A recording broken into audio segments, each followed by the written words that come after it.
Paul, this might be a big question, but can you start off by telling me more, please, about who the Cornmarket Project are and how you got involved working in this area? Okay, well, I suppose I had a circuitous route, if I can put it that way, into the area that I work in, Darren. I originally, in a previous life, was doing some work for the trade union movement, helping to develop employee assistance programs. I'm sure some of your listeners would have heard of those. Really, the concept was then that you tried to keep people in employment rather than them being sacked because they had either a mental health or an addiction issue.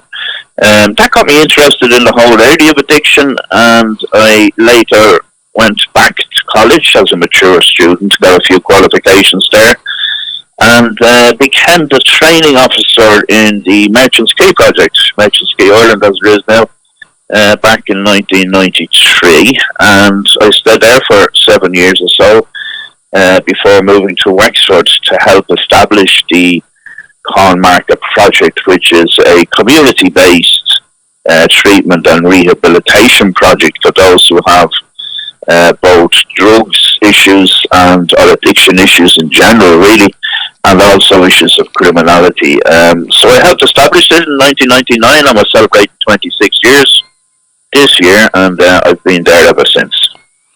Yeah, and I find it amazing that you have, you don't just have one office, you have a few offices, don't you? We do. We have 4 centres, Darren. Obviously one in Wexford town itself, and then we have one in Enniscorthy, one in Gordy, and one in New Ross. And Wexford is sort of a bit peculiar that way, in that it has very, large urban centres in those regions. Most counties might just have 1 or 2. We have 4 centres, and we have a team of 62 people now. So we started just with me back in 1999 doing addiction counselling, and now we have 62 people who deliver a range of programs across those 4 centres. Okay, we're recording this interview, Paul, on Monday the 9th of February, although it will not be broadcast on Tony's programme for another week or two. Tonight and tomorrow, RTÉ Investigates will have a 2-part programme on the criminal justice system in Ireland and how people with serious mental health illnesses are frequently getting imprisoned in prisons in Ireland when, of course, they should be getting therapeutic help. Can you tell me, Paul, what you know of this area, and do you see people like this in your work? Yeah, absolutely, Darren.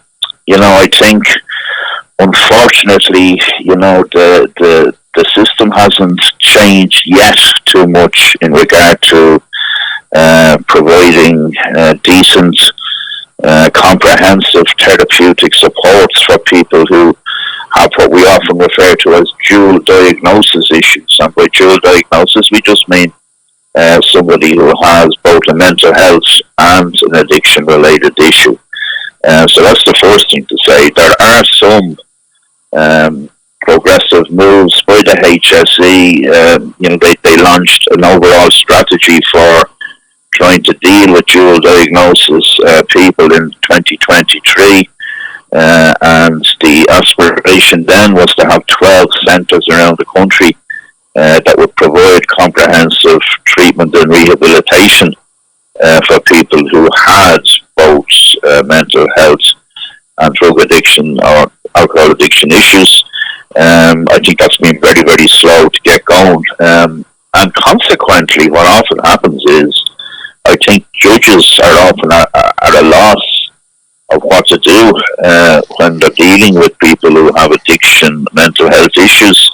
And people like that, instead of getting community-based treatment services, are often referred or put into the prison system. And, the prison system itself would say that doesn't work, that prison is no place to try to be dealing with somebody's mental health issues. So, yeah, unfortunately, and I'm looking forward to that program, because I think all it will do is highlight for what most of us on the front line know for a long time, and that is that have mental health issues and addiction issues shouldn't be routinely sent to prison. So I think there's clear evidence now, and I think we probably see more of it in the RTÉ documentary.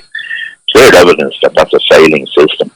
You mentioned therapies there. I did an interview a couple of years ago with Addiction Response Crumlin, and they were telling me that they have a few different complementary therapies that they do in their service. I know that, well, I think Addiction Response Crumlin don't deal with a large number of former prisoners or prisoners, whereas I believe your service is for prisoners. Do you have therapies like complementary therapies in the Cornmarket Project, Paul? Yeah, well, we do, and we rely very much on evidence-based therapies, and so we're underpinned by a couple of models. One of them is cognitive behavioural therapy, which of course has a huge role to play in addressing both mental health and addiction issues, and also motivational interviewing, again, a very evidence-based response to those issues. In terms of the type of clients that we deal with, like last year we would have dealt with 280 clients. Now 82% of those would have been referred to us from the court system or the probation service, or in some cases directly from the guards. So what the vast majority have in common is they've all come to the attention of the Gardaí and the criminal justice system.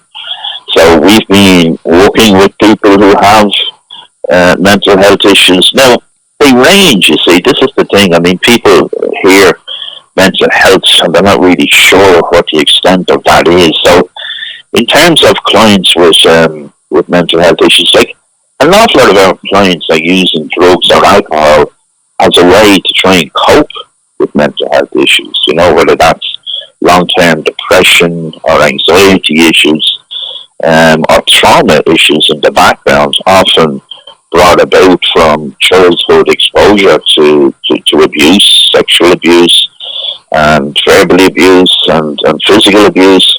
So, people are using a lot of substances, including drugs and alcohol, to try and cope with that. And then at the other end of the spectrum, you've got those clients who are actually psychotic. We've been trying to work, and we work very closely with our colleagues in the HSE to try and ensure that clients who are presented to us with a range of mental health issues get the proper support that they need. Okay, and you have some online recovery programs as well, don't you? Yeah, that's been a big development for us over the past 2 years or so. We've been funded by the Department of Health through the HSE to develop online programs. So we've 4 now. We have our cocaine initiative, we have a gambling initiative, we have our women's only initiative, and just coming online at the moment is our young persons initiative. Now, I suppose I would have been myself personally, I was probably old school in the sense that I used to think, there's no way that you could sort of really do effective therapeutic work over the airways, and I've changed that completely. I think it was, in fact, to be honest with you, I think it was COVID and our necessity to sort of pivot into online services. We all had to at the time, and I was just really struck about how effective they can be. So we've been developing those, and the idea there is that people can go online and actually choose through a booking system, choose a time and a day that suits them, and link in with an addiction professional. So those systems have proven really, really effective. Yeah, I think as well the internet can be great for providing services, and it can be a very creative space if used right. I think the YouTube in particular is or can be great, and blogs too. Absolutely, yeah. Okay, can you tell me, Paul, like, do you come across many people, clients, who are referred to the Cornmarket Project because of addictions and crimes committed? People who do not want to help and don't want to kind of go on the straight and narrow and improve themselves? Yeah, for sure we do. I suppose we often refer to them as reluctant clients, But I think the key to this, Darren, is how we react as a service to those. People are often, for various complex reasons, they're not yet ready to actually, say, become drug-free or alcohol-free. And I think that's one of the problems with some organisations in the areas that we work is that they demand that people be, drug-free or alcohol-free before they even come into them, which I often thought was a bit strange. But anyway, we don't. So, people are using drugs or they're using alcohol to cope with all sorts of issues going on with them. And so what we do is we take a non-judgmental approach to that. We walk where they're at, and we walk along a pathway. And most of them react well to that then. We can engage with them. I think if you can't engage, you're going nowhere. So if you tell somebody, to stop using drugs and stop drinking immediately, most people don't react well to that, and they just won't come back. And then people wonder why there's such a fallout rate from programs. But we don't do that. We work with where they're at, and we eventually bring them to a stage where they're looking at their life in general and how destructive drugs and alcohol can be, and then they make the choice to change. So that's the approach that we have. Yeah, and I don't know about all drugs, but some drugs, including alcohol and cannabis, like if you take them in big amounts, they can make it aggressive and sometimes physically violent, can't they? Yeah, I think you're right to highlight that, Darren. I think one of the biggest problems we have seen now, that I've seen over the past few years, is, the advent of, I suppose, the different types of drugs that are manufactured now, synthetic drugs, and some of them, like Snow Glow, for instance. And I know it's available in Dublin, but it's a big thing in the southeast, especially in Wexford. And it typically distorts cognitive functioning, so people's ability to think properly, and often there's a lot of aggressiveness with it. So we're having to deal with that on the front line. Our staff, in our drop-in centres where people can just drop in with issues, so they don't have to be drug or alcohol free, but they often come in an agitated state. So it has meant that we've had to put in extra supports and extra training to deal with that. But you're right to highlight it. I think there's a lot of drugs now that weren't around when I started, 30 years ago in this field, and they do really play havoc with people's ability to be able to think straight. Yeah, I think I agree with you that people shouldn't have to be off drugs or alcohol before they get services, but I agree that they have to be reasonably sober to kind of be able to talk normally without being under the influence of a drug. And just speaking ideally with of your clients, this is something I only was kind of reinforced to me recently, but a lot of life is not just people who do drugs and people in the criminal justice system, but it's about learning more life skills, isn't it, Paul?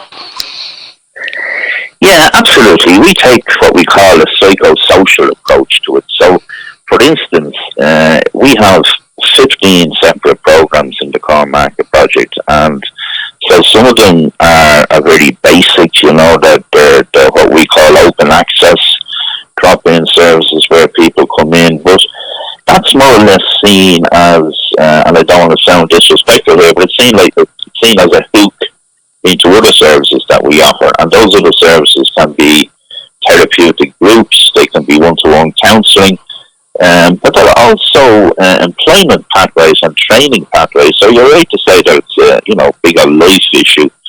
And, most people who present into our service are from, communities where there's been a lot of social exclusion. And often people are early school leavers, they really haven't done much by way of education or training. So we link them into all of those opportunities. You have a cafe as well, don't you? Yeah, we have two what we call social enterprises, and social enterprises are simply like businesses that reinvest in themselves. So our cafe is called Cafe Connect with 2 Ks, Cafe Connect, and that was opened at the start of 2023, and it's been a phenomenal success. Like we've had about 12 or 14 former drug users who became completely free of drugs or alcohol, who gained employment through that and moved on into other businesses, be that a hotel or a cafe or a restaurant, but they got their grounding in and their training in Cafe Connect, and a lot of them would have prior criminal convictions as well. So it works at multiple levels. It reconnects people back into society. It gives them hope as well, and hope has to be a huge part of what we do. But it has proven to be a fantastic success. And I don't just mean in the Cornmarket Project, but in Wexford in general. I imagine you're involved or supportive of the idea of community employment schemes, eh? We have 6 CE schemes, 6 community employment drugs rehab schemes. So they're the special category drugs rehab schemes. So we've 84 places on those. We've got 12 supervisors, and they're split around our 4 centres. And we couldn't do what we do without that support of the Department of Social Protection. It's been a fantastic underpinning of what we do over the years, and that dates back to, that goes back about 18 or 19 years now. So yeah, they're a great support to us. Well, look, I'm privileged to be on a committee that's drafting the next national drug strategy. I was a ministerial appointment last year onto that committee, one of the committees, and I'm just glad to see that there's a new shift towards seeing addiction as a health issue, and that people should be diverted as much as possible from a criminal justice system into projects like our own and the many others around the country that can provide community-based alternatives and sanctions to somebody going to prison. The prison overcrowding issue is something that's well known. I think now at this stage we have a situation where a prison system built for 4,700 people across all the prisons is now going to reach 6,000 shortly. So I think that that move towards referring people to treatment instead of imprisoning them, I think, must be very welcome. I have to say, fair play to you, Paul. You and your colleagues while you were working the Cornmarket Project, and fair play to you. I didn't know about what you're saying there. You're working on a committee for the next national drug strategy. Just speaking about that strategy, I interviewed Sheila Gilheany from Alcohol Action Ireland only in the last couple of months, and Alcohol Action Ireland is strongly advocating that alcohol has a central role in the next strategy. Can you tell me, Paul, if this is likely to happen? Well, I think it's a very, very welcome development that alcohol is being now highlighted in the national drug strategy. I think in previous strategies it probably wasn't given the same sort of prominence. So I'm glad to see that, because an awful lot of our clients, it's not just drugs, it's alcohol as well. So we have to tackle these things in a holistic way. And Paul, can you tell me, do you know when the strategy next one will be launched? Yeah, well, it's a draft of it is now up on the Department of Health's website. so anybody can go in and have a look at that. The department has broadened out the consultation process, so everybody, the public, are being encouraged to make comments on it as well. So I think that's a very welcome thing to happen. And the Minister has said that she's committed to having the next National Drug Strategy launched in July of this year.